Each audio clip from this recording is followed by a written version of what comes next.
Next on the Delaware Way, after an historic safe year in Wilmington in 2018, suddenly shootings are up. We'll talk to the police chief. This is the Delaware Way. Welcome back to the Delaware Way. I'm Larry Menti. After having an historically low year of crime in 2018, suddenly an uptick in January. Here to talk about that is Wilmington Police Chief Robert Tracy. Thank you so much for being here. So 2018, I just read the article, and the reason I'm snickering a little bit is because the article was compared to 2018, which was historically low. Right. But there has to be a concern in January that you did have these 13 shootings, and last January there were 4. In December there were 5. Do you have a reason for the uptick? Well, sometimes when conflicts start to break off or how they start, we always in policing and what we're doing now in Wilmington, we use intelligence-led policing and information through our real-time crime center and what's happening on the street. When something happens, there could be something that can kick off. And first we try to prevent the first shooting from happening. But then when things kick off, retaliation sometimes goes back and forth. And what we really try to do in the way we address shootings is get in front of those shootings, get in front of the people that are doing that, and then we look to break the cycle of violence or break the cycle of shootings. And sometimes there's more players than there have been in the past. And we're making some strides and gains of what's happening in the last month. But we've got to be very careful. You have to go over the long run.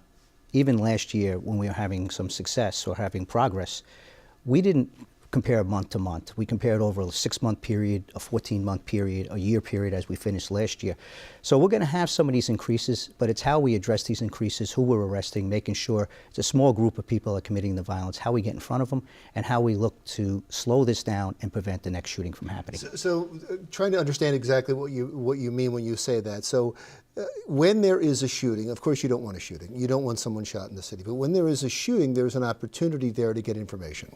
Absolutely. First, you always start with who's the victim, because the victim's going to have associates. And I've been on your show a couple of times, Larry. We talked about a very small percentage of people committing the violent crime in not only this city, but all cities.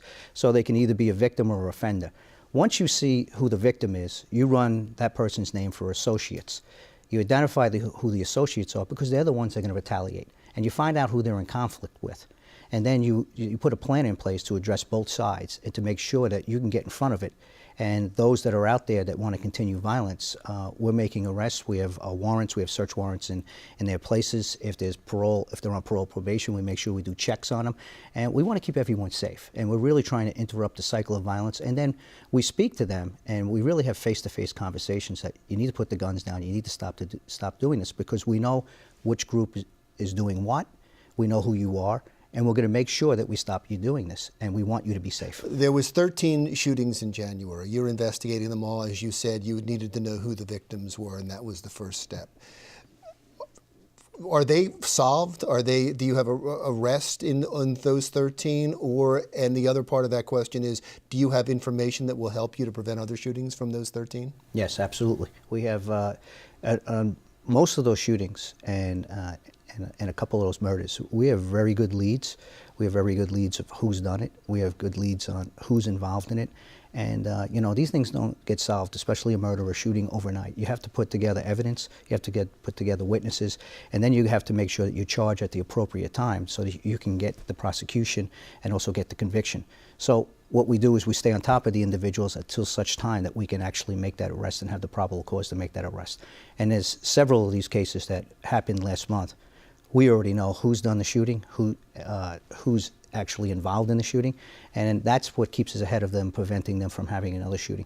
Some of these shootings that happened, if we had not done some of the things that we're doing and that's in place, there probably would have been a lot more because of the way we're addressing them. So it's hard to quantify that, qualify to say what did we prevent. But you believe that? I really believe that in my 35 years of experience, that some of the things that we're doing is preventing more shootings from happening. But I'm very confident in the way our detectives and our officers are doing their job. We'll make sure that we're actually getting in front of it, and we'll make sure that we reduce this violence and reduce these shootings this year. I would think that one of the important things in preventing future crimes that's going to seem so obvious is to solve crimes. Once you start arresting people, that prevents future crimes? Absolutely. And you know what, sometimes the frustration is that some of the arrests that you do make, some people are right back on the street, and they're not serving as much time as I believe they should be serving for some of the crimes that they commit. And you put them right back into the same area, and that helps create conflict. So we always have to keep an eye on who's re-entering the community, because some of that can upset what's going on when a person comes back out. And when that person comes back, can upset the area or start to contribute to more violence. So we keep a good eye on who's re-entering the community to keep them safe and keep the community safe. It's more of a chess game, I think, than people understand. It's not always just reacting to what happened. It's anticipating. Right. You have to be proactive in policing, and proactive policing is getting ahead on the intelligence. There's so many moving parts. That's why we meet with executive management meetings 3 days a week.